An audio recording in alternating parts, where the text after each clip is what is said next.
Welcome friends. आइए देखिए इस क्वेश्चन को कैसे बनाते हैं। इस क्वेश्चन को देखिए बनाने का दो तरीका है, एक लॉन्ग तरीका भी है, एक शॉर्ट तरीका भी है, ठीक है ना। और ऐसे क्वेश्चन खास करके आपके एग्जाम में जो क्वेश्चन सेट करता है वो आपसे पूछता ही पूछता है, क्योंकि इस क्वेश्चन में बहुत सारे कॉन्सेप्ट आपको यूज किए जाते हैं जो कि मतलब कि एक तरह से वीवीआई क्वेश्चन के मतलब कि जो होता है ना उसके रेंज में यह क्वेश्चन आता है। देखिए क्वेश्चन नंबर 3, इसको आप बहुत बढ़िया से सीखिएगा। सबसे पहले तो देखिए यह आपका मतलब कि डेल दिया है, इससे आप मत घबराइएगा। यह एक सारणी का सूचित करने का तरीका भी होता है। इसके अंदर डिजिट आपको दिखाई दे रहा होगा। बोला है कि यह बराबर है के इंटू ए minus B, B minus C, C minus ए। तो बाबू देखिए सबसे पहले हम आपको ट्रिक पे लेके चलेंगे, ठीक है ना। सबसे पहले आपको हम ट्रिक पे लेके चलेंगे, उसके बाद हम इसको लॉन्ग में आपको बना के जरूर से जरूर सिखाएंगे।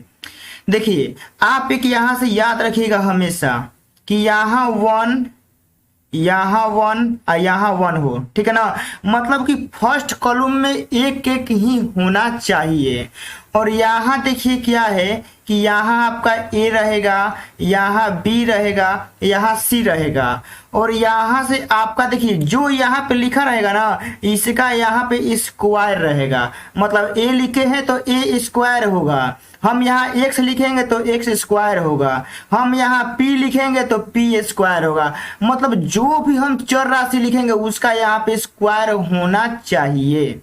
अब यहाँ पे बी है तो यहाँ पे क्या हो जाएगा, बी स्क्वायर। यहाँ पे सी है तो क्या होगा, सी स्क्वायर। हो गया ना, बराबर। अब देखिए इसके बाद क्या, इसका डायरेक्ट आप लोग रिजल्ट याद रखिएगा, डायरेक्ट, ठीक है ना। क्या होता है, ए में से बी घटाइएगा, ठीक है ना। ए में से बी घटाइएगा, फिर बी में से सी घटाइएगा और सी में से ए घटाइएगा। यह बाबू इसके बराबर होता है, ठीक है ना। अब आप लोगों के माइंड में बात चल रहा होगा कि इसी को आप ट्रिक बोलते हैं, मतलब याद करने के लिए बोल रहे हैं कि ट्रिक है। तो बाबू यह याद रखिए, इससे टाइप बनेगा, ठीक है ना। आप इतना के बराबर ये वाला याद रखिएगा ना तो इससे डिफरेंट डिफरेंट टाइप अभी हम आपको बना के दिखाएंगे कि यह कैसे बन सकता है, ठीक है ना। तो आप इसको देखिए 1 1 1 A B C, A square B square C square रहेगा तो क्या होता है, A minus B, B minus C, क्या होता है, सी माइनस आपका ए होता है, ठीक है ना। तो यह इसके बराबर होता है। तो यहाँ देखिएगा कि यहाँ क्या छिपा हुआ है, इसके यहाँ साइड में क्या है, 1 आपका क्या है, छिपा हुआ है। तो क्वेश्चन में देखिए क्या पूछा हुआ है कि यहाँ पे आपका क्या है, के है, ठीक है ना। क्या है, के है। तो आप ही लोग बताइए कि इस के का मान किसके बराबर होगा। इसलिए के बराबर क्या हो जाएगा आपका, 1 आपका हो जाएगा। अब क्यों होगा, क्योंकि देखिए पूरा यह रिजल्ट है, A minus B, B minus सी या सी माइनस ए आपको दिखाई दे रहा है ना। अब यहाँ के है तो के का मान किसके बराबर होगा जी, के का मान आपका 1 के बराबर होगा। तो अब आप लोग सोच रहे होंगे कि क्वेश्चन एग्जाम में कैसे देगा। तो एग्जाम में क्वेश्चन अब यहां से चेंज करके ऐसे देगा, देखिए कैसे।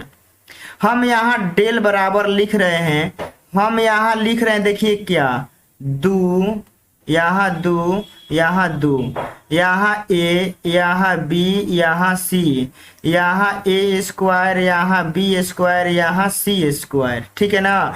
बराबर हम यहाँ के कर देंगे और यहाँ ए माइनस बी, यहाँ बी माइनस सी या यहाँ सी माइनस ए दे देंगे।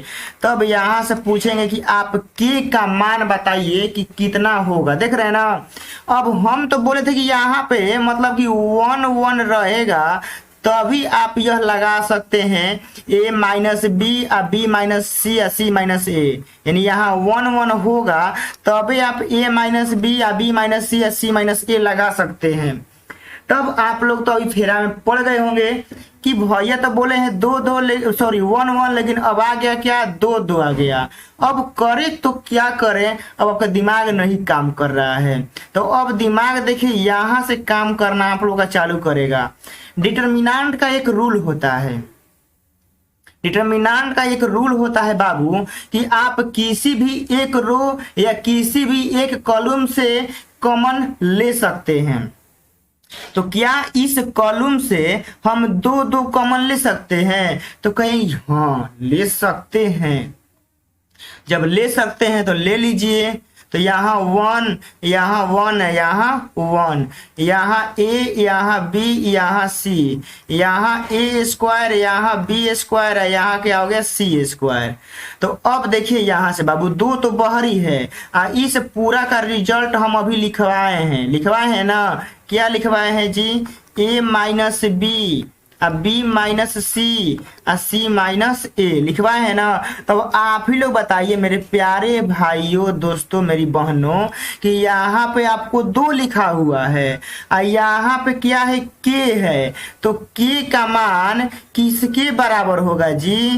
के का मान आपका किसके बराबर होगा? 2 के बराबर होगा। तो आपका के बराबर यहाँ हम क्या लिख रहे हैं? आपका के बराबर हम 2 राइट आंसर लिख रहे हैं। ठीक है ना।